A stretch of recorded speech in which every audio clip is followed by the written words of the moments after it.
Terminator 3 Rise of the Machines has a T-800 sent back in time to protect Catherine Brewster from the TX. So the positives on this movie are, I think the action is pretty solid. There's some good fight scenes, and the chase with the tow truck is cool. That destroyed the town. The TX is in the truck, and she moves the crane around while the T-800 is on it, and it's destroying the town and wrecking the T-800. That was pretty cool. And when those two meet up at the end and just beat up each other in the bathroom and in the building, that was pretty cool. So this movie does have some pretty cool action sequences. And the TX herself is pretty cool. It can control other machines.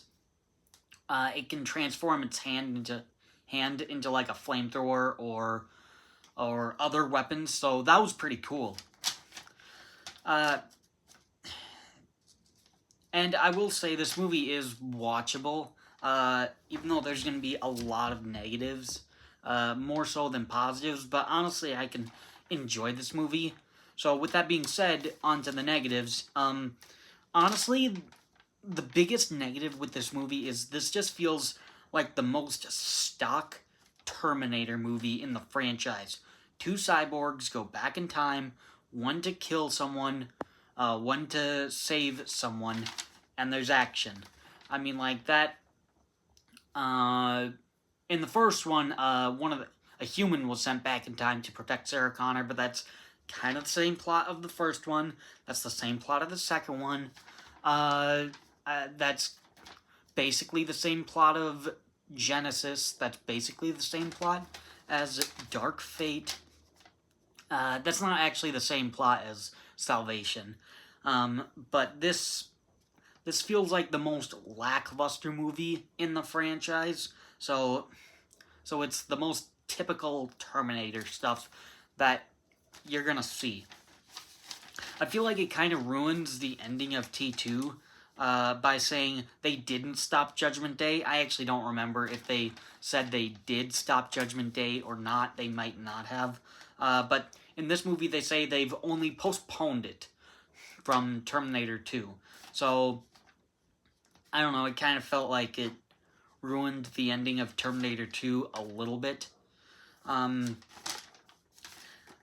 It's annoying that the only explanation of why John Connor is the leader of the Resistance in the movie, it's because he's John Connor, and they say nothing else. And it's just such a weird scene, because, like, they're in the graveyard or whatever, and, like, John Connor asks, why do I have to be the protector of humanity? And the T-800 just says, because you're John Connor.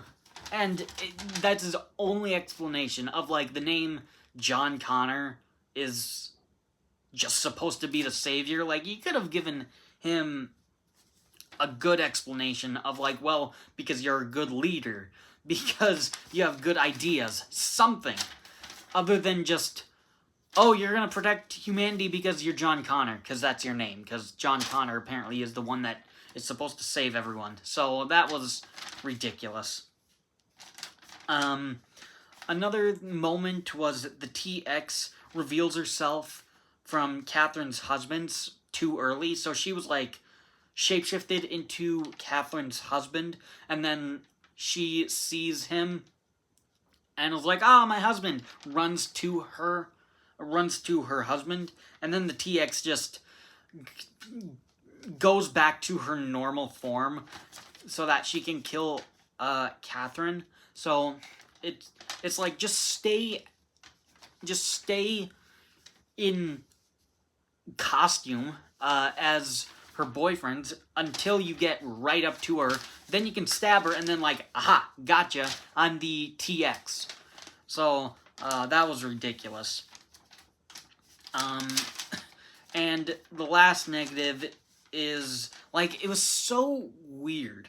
But the T-800 is not supposed to answer John Connor, because like John Connor says like, yeah, well, why you do this? And the Terminator says, I'm not allowed to answer your questions. And then Catherine asks the exact same question, and then he answers that. But then like 2 questions later, John Connor asks him a question, and then he answers it. So it was like very contradictory. Like that was ridiculous. But that's it for negatives. Honestly, this movie is watchable. It just most of these negatives are like individual scenes that don't even really make any sense. I'd say the biggest negative is it's just a typical Terminator movie. But I mean, like in the end, like this movie is watchable. I would probably only watch this if I was binging the franchise. So Terminator 3: Rise of the Machines it's good. It's good. So that's my review. Thanks for watching.